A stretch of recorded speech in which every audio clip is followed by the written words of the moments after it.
El semàfor, els primers reptes de la Junta de Joan Laporta.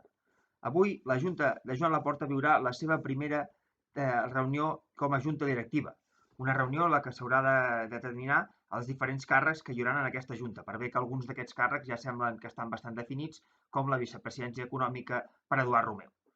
En aquesta reunió segurament no sabem si se tractaran tots, però segurament estaran sobre la taula alguns dels reptes, dels primers reptes que tindrà aquesta Junta, que són els que avui volem explicar. El primer repte, la renovació del Leo Messi. Renovar Leo Messi és un dels aspectes claus que hi haurà en aquests primers dies, en aquests primers mesos de gestió de la Junta Joan Laporta. La continuïtat o no de Leo Messi al Barça marcarà el que és la gestió esportiva dels propers anys. Ho marcarà tot, esportiva i segurament també patrimonial i econòmica dels darrers anys. Per tant, és una decisió que marcarà moltes coses i que segurament veurem aquí tenim uns actius molt bons, com és la sintonia que té Joan Laporta amb el crac argentí, l'ha demostrada, es va veure el dia de la presa de possessió, s'ha vist altres dies, les dues vegades que Joan Laporta ha parlat com a president li ha insistit a Leo Messi que vol que continuï, com volem tots els culers, i ara farà falta veure si Leo Messi al final acaba continuant o què acaba decidint. Al final, ahir es parlava el Confidencial ens parlava de que el Barça li hauria demanat una rebaixa del 30% del sou i vincular-lo a ell com a futbolista i després que deixi de ser futbolista a la marca Barça. Aquesta creiem que és una gran idea. Al final, vincular Messi a la marca Barça per sempre és un actiu, o sigui que el Barça i Messi estiguin vinculats per sempre, dins i fora del camp, segurament és una cosa que li pot reportar beneficis tant al Barça com a Leo Messi. Aquí veurem quina és la capacitat d'aconseguir-lo, si se'l pot convèncer en aquest sentit. Estem parlant de que aquesta rebaixa que diem del 30% suposaria, si Leo Messi està parlant de que cobra uns 80-100 milions bruts per temporada, estaríem parlant de que el Barça s'estalviaria uns 25-30 milions.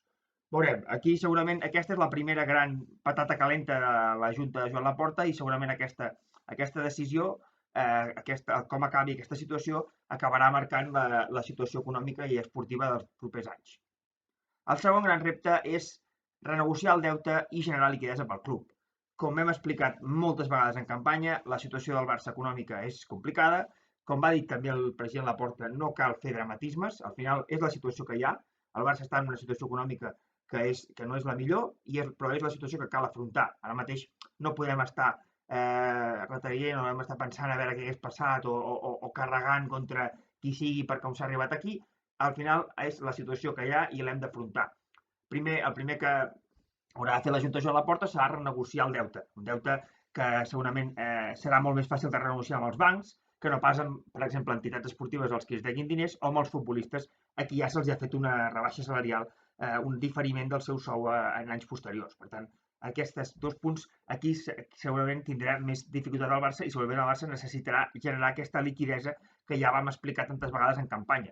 Una liquidesa que la Junta Joan Laporta vol generar amb els bons, amb els famosos bons a inversors institucionals i també amb un altre tipus d'activitats o de bons que serien destinats als culers a canvi de certes activitats que els culers donarien diners per aconseguir per aquesta situació econòmica del club. Això ho veurem. Això entronca molt amb el que Joan Laporta ha explicat, ha repetit en els seus dos discursos, el fet de que no penseu el que el Barça pot fer per vosaltres, sinó el que vosaltres podeu fer per Barça. Ara mateix la situació econòmica del Barça és complicada i segurament els socis haurem d'ajudar en aquest sentit.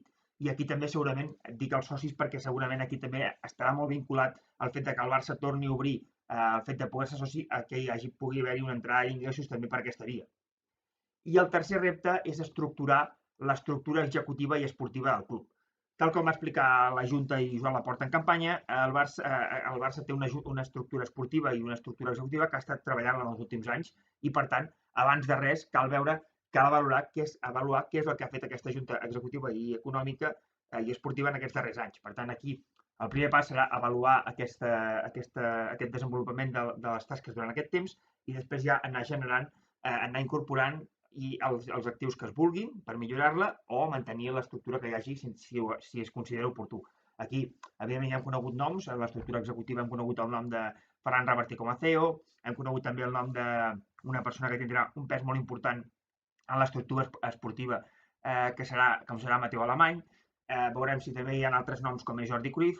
Evidentment, aquí el club té aquest marge, aquests primers mesos també hauran de ser d'adequació, de veure com està la situació i de poder muntar aquesta nova estructura executiva i esportiva que ha de servir per aconseguir reflotar l'economia i la situació esportiva del club. Hi ha algunes decisions esportives, per exemple, que ja sembla que estan preses. Ahir es va dir que aquesta setmana vinent es firmaria el nou contracte d'Eric Garcia, i hi ha altres decisions que estan també segurament supeditades al que acabi passant amb el club. Per exemple, el fitxatge o no de Memphis Depay, que sembla que si seguís Ronald Koeman, Memphis Depay estaria més a prop del Barça. Per tant, aquests serien segurament els 3 primers grans reptes que pot tenir aquesta junta directiva en els primers mesos. En aquests primers mesos de mandat hi ha aquests 3 grans reptes.